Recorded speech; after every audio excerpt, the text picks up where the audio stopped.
जो देखिए जो इतिहास में दर्ज है उसको आप झुटला नहीं सकते हैं। औरंगजेब को लेकर अगर इतिहास में जो बातें कही गई हैं उसको आप झुटला नहीं सकते, उसको आप मिटा नहीं सकते हैं। आप उसे कितना भी जालिम, आक्रांता, ये सब आप बताने की कोशिश करें क्योंकि इससे आपकी राजनीतिक रोटियां आप सेक रहे हैं। लेकिन मुझे आप बताइए कि जो औरंगजेब ने जो अच्छे काम किए, आप अब ये बताइए कि वो तो एक 49 साल उसने शासन किया, तो वो अपनी कब्र, अपना मकबरा बहुत आलिशान, बहुत बेहतरीन बनवा सकता था, लेकिन उसकी उस वक्त की कीमत जो है 13 रुपए थी कब्र की कीमत, क्योंकि मिट्टी से बनाई गई थी। वो तो बाद में जो ब्रिटिशर्स आए उनके बाद उसको जो है वो पक्का बनाया गया मकबरा। मतलब आप सादा सिंपल एक बादशाह दिखाने की कोशिश कर रहे हैं कि बिल्कुल जो है औरंगजेब बिल्कुल एक सिंपल से एक इंसान की तरह हुक्मरान थे, तो वैसे तो मोदी जी भी अपना सादा सिंपल दिखाते अपनी जिंदगी को। नहीं, देखिए एक शासक और एक राजनेता, इसमें ये बिल्कुल अलग अलग चीज़ें हैं। देखिए हम एक डेमोक्रेटिक सेटअप में हैं जहाँ पर जवाबदेही है, यहाँ राजा और प्रजा नहीं है। मोदी जी अपने आप को राजा भले ही बताने की कोशिश करते हो कि मतलब वो, लेकिन वो राजा नहीं है और ना ही हम प्रजा हैं। एक डेमोक्रेटिक सेटअप में हैं हम, वो हर चीज़ के लिए आंसरेबल हैं। यहाँ पर प्रजा राजा है, यानी कि उसने चुन कर भेजा है, उनकी जिम्मेदारियाँ हैं, वो जवाबदेह हैं। लेकिन उस वक्त जो शासक हुआ करते थे, मैं ये नहीं कह रही कि वो सारे जालिम थे, सिर्फ जुल्म करते थे, उनके दौर में भी फले फूले हैं। अगर ऐसा ही होता तो बताइए मुगलों ने कितने साल शासन किया है हिंदुस्तान में। अगर ऐसा होता तो, और वो इतने ही जालिम होते कि वो हिंदुओं को मारते, जिस तरह के भ्रांतियां व्हाट्सएप के जरिए फैलाई जाती हैं कि हजारों को एक एक दिन में मारा करते थे, तो उस वक्त की आबादी हिंदुओं की, उस वक्त की ब्राह्मणों की आबादी कितनी थी? तो अब तक तो उनका नामो निशान नहीं होना चाहिए था। फिर तो नागपुर के लिए कौन जिम्मेदार है? नागपुर हिंसा के लिए देखिए नागपुर जिम्मेदार सीधे तौर पर वहाँ का शासन प्रशासन है, बजरंग दल है, वहाँ VHP है, सीधे तौर पर वो लोग जिम्मेदार हैं। आप नीतीश रानी लगातार जहरीला, विवादित नहीं, जहरीला सीधे तौर पर बोलिए, जहरीला बयान वो दे रहा था। लगातार वो ये कह रहा था कि सरकार तो अपना काम करेगी, लेकिन जब बाबरी मस्जिद हुई थी तब कार सेवकों ने अपना काम किया था। तो आपने क्या कहा? आप उकसा रहे हैं, आप कह रहे हैं सरकार और कानून जो करेगा वो करता रहेगा, लेकिन आप कार सेवा की तरह चढ़ जाइए, आप मतलब उसको उखाड़ कर फेंक दीजिए।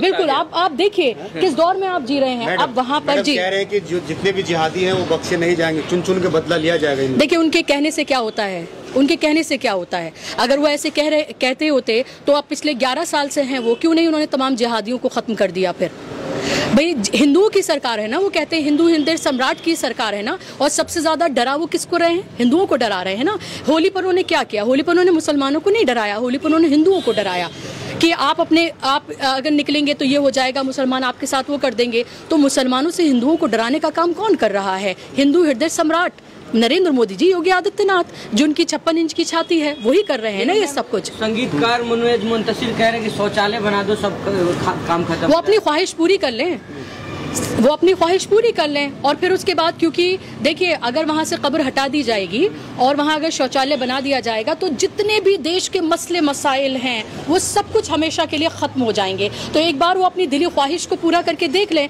और कौन रोक रहा है? केंद्र में उनकी सरकार है, राज्य में उनकी सरकार है, तो उनको कौन रोक रहा है? डबल इंजन की सरकार है ना। और वहाँ पर महाराष्ट्र में तो वो भारतीय जनता पार्टी अकेली पार्टी जो है वो इतने बड़े बहुमत से आई है कि उनको दूसरी पार्टियों की इतनी ज़रूरत भी नहीं है। देवेंद्र फडणवीस लगातार इस तरह के बयान दे रहे हैं कि कब्र को हटाया जाए, ये उनकी भी ख्वाहिश है, लेकिन वो कह रहे हैं क्योंकि हाँ ASI का संरक्षण उसको प्राप्त है तो कानूनी वो इस पर राय लेंगे, तो वो अपनी ख्वाहिश को पूरा करें एक बार, वंस एंड फॉर ऑल करके दिखा दें इसको। और फिर आप देखें कि उसके बाद जितने भी हिंदू हैं वो तमाम 80% जो आबादी है वो पूरी तरीके से सेफ हो जाएगी, सिलेंडर सस्ता हो जाएगा, महंगाई खत्म हो जाएगी, बेरोजगारी दूर हो जाएगी, तमाम तरफ से खुशहाली होगी, हरियाली होगी, और सिर्फ मोदी जी की वाहवाही करेंगे। की बात आती है तो फिर ताजमहल, लाल किला की भी बात आने लगती है। जी बिल्कुल, तो फिर उसको भी करिए, वहाँ पर भी तो एक मकबरा है ना।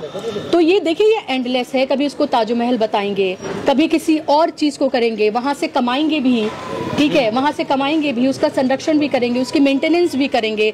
लेकिन जो व्हाट्सएप के जरिए जो तमाम चीजें लोगों तक पहुंचाई जाती हैं वो नफरत कहाँ से परोसेंगे? तो यही तमाम खबरें तो है ना, यही तमाम खबरें आपके व्हाट्सएप के जरिए हर रोज आपके घरों तक पहुंचाई जाती हैं, और घरों तक पहुंचाकर आपके दिमाग को कुंद कर दिया गया है। आपको पढ़ाई से दूर किया जा रहा है, आपको किताबों से दूर किया जा रहा है, आपको रीजनिंग से दूर किया जा रहा है ताकि आप सवाल ना पूछें। सवाल पूछेंगे तो मोदी जी मुश्किल में आएंगे, मोदी जी मुश्किल में आएंगे तो जाहिर सी बात है कि फिर क्या होगा। जो जितने 400 पार की बात करते थे 240 पर सिमट गए, और तब सिमटे जब इलेक्शन कमीशन उनकी पार्टी बनकर काम कर रहा है, संवैधानिक संस्थाएं उनके साथ हैं, लेवल प्लेइंग फील्ड कोई विपक्ष के पास नहीं है, कुछ नहीं है, तब ये सब कुछ हो रहा है। तो आप ये समझिए कि अयोध्या हार गए, इसकी टीस है उनके दिल में बहुत कि वो अयोध्या हार गए। वो अयोध्या जिसको उन्होंने लेबोरेटरी बनाया पूरे देश में नफरत फैलाने के लिए, वो अयोध्या वो हार जाते हैं।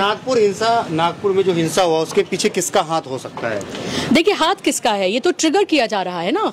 ये तो अगर ट्रिगर बार बार किया जाएगा, मुसलमानों को उकसाया जाएगा, अगर आयतें लिखे हुए उस पूरे कपड़े को, चादर को अगर उसको पैरों से कुचला जाएगा, उसको आग के हवाले किया जाएगा। रमजान का महीना है, थोड़े इमोशनली चार्ज मुसलमान रहते हैं इस वक्त में, अगर इस तरह की तमाम चीजें की जाएंगी, मैं ये नहीं कह रही कि किसी भी तरह से आप पत्थरबाजी करें, कुछ भी करें, जिसके अभी कोई सबूत नहीं है, तो इसलिए इस पर कोई बात नहीं करूंगी। लेकिन ये जरूर है कि जो तमाम चीजें बार बार की ही इसलिए जा रही हैं कि उसका जो ट्रिगर इसलिए किया जा रहा है, ताकि प्रोवोक किया जा रहा है, ताकि मुसलमान इसका जवाब दें, और जवाब देंगे तो दंगे भड़केंगे, दंगे भड़केंगे तो मुसलमानों को और गिरफ्तार किया जाएगा। और अभी भी आप देखिए जहां कहीं भी कुछ भी होता है, जालिम मजलूम भी मुसलमान है और जालिम भी उसे बताया जाता है, गिरफ्तार भी वही होता है और जुल्म भी उस पर होता है, घर भी उसके ढाए जाते हैं और गिरफ्तार भी उसी को किया जाता है। दंगे में उसका नुकसान हो, लेकिन जो दूसरी पार्टी है, इसीलिए तो उनके हौसले बुलंद हैं, क्योंकि उनको लगता है सरकार उनके साथ है, प्रशासन उनके साथ है, अदालतों से भी कहीं ना कहीं इंसाफ उनके हक में जाता हुआ नजर आता है, तो इसीलिए उनके हौसले बुलंद कह रहे हैं कि जो मूवी आई है छावा, मुझे लगता है उसके खिलाफ, उसके आने के बाद जो औरंगजेब के प्रति ज्यादा गुस्सा भड़का है। अगर ऐसा है उनकी बात, इस एक बात से तो मैं उनकी एग्री करती ही हूँ, तो फिर बार बार प्रोपेगेंडा फिल्में क्यों बनाई जा रही है, क्यों सरकार इसको प्रमोट करिए? कश्मीर फाइल्स को किसने प्रमोट किया था? नरेंद्र मोदी ने। छावा को प्रमोट कौन कर रहा है? सरकार प्रमोट कर रही है। आज भी मध्य प्रदेश में तमाम कार्यकर्ताओं को, मंत्रियों को, सबको बिठाकर छावा दिखाई गई है। एक तरफ ये सब कुछ हो रहा है, यानी कि एक नागपुर से आपको तसल्ली नहीं मिली, आप मध्य प्रदेश में, आप उत्तर प्रदेश में, आप तमाम जगहों पर ये करना चाहते हैं, तो यही उनका मकसद है, यही वो करना चाहते हैं। और इस तरह की प्रोपेगेंडा फिल्म्स को बनाने का मकसद ही सिर्फ है ये है। और अगर ऐसा है तो फिर आप फिल्म मेकर से सवाल पूछिए, जहां कहीं भी फिल्म वो चल रही है छावा, उसको बैन करवाइए, उसको बंद करवाइए और कहिए कि ये इतिहास से छेड़छाड़ की गई है इस फिल्म में, कहिए आपके इसके जरिए नफरत फैल रही है और इस तरह की फिल्में आगे नहीं बननी चाहिए। नीतीश राणे कह रहे हैं कि ये जो दंगा हुआ सुनियोजित था, क्योंकि अगर आप देखेंगे तो मुसलमानों की कोई नुकसान नहीं हुआ, जो सब दुकानें टूटी हैं, गाड़ियां जली हैं, सब हिंदुओं की हैं, ट्रक के ट्रक, पुलिस पर हमला हुआ। सुनियोजित तो था, लेकिन ये दूसरी तरफ से सुनियोजित था, तो लगातार ट्रिगर किया जा रहा था, लगातार भड़काया जा रहा था, भड़काऊ भाषण जो हैं वो लगातार दिए जा रहे थे। और नीतीश राणा का की ये ऑडेसिटी है कि वो ये सब कुछ कह सकें, क्योंकि नीतीश राणा तो लगातार, वो मंत्री हैं, वो कोई फ्रिंज एलिमेंट नहीं है, वो कोई सिर्फ एमएलए नहीं है, बल्कि वो मंत्री हैं और लगातार वो इसी तरह के बयान दे रहे हैं। सबसे पहले तो सरकार को उनकी गिरफ्तारी करनी चाहिए, और इस तरह के जितने, अगर वाकई में वो चाहते हैं, पीस की बात कर रहे हैं कि अब पीस कायम करें, तो अगर वाकई में वो चाहते हैं पीस कायम हो, तो सबसे पहले जो इस तरह के भड़काऊ बयान दे रहे हैं उन सबको जेल के सलाखों में। आखिरी सवाल लेकर के बात को खत्म करेंगे कि उन्होंने पहले कहा था कि हम बाबरी मस्जिद को तोड़ेंगे और उन्होंने तोड़ दिया। अब कह रहे हैं कि हम जो है, जो औरंगजेब की जो कब्र है उसको हम तोड़ेंगे। ऐसा लोग कह रहे हैं कि वो तोड़ के ही मानेंगे।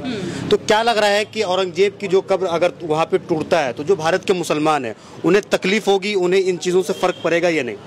मुझे लगता है, देखिए, एक मिक्स रिएक्शन आ सकता है। जो मुसलमान औरंगजेब को किस निगाह से देखते हैं और उनके लिए वो उनकी हैसियत और अहमियत क्या है, तकलीफ हो सकती है, लेकिन मुझे नहीं लगता कि बड़े पैमाने पर मुसलमान इसको लेकर कोई रिएक्शन अपना देंगे। और ये रीजन वाइज भी डिफर करता है कि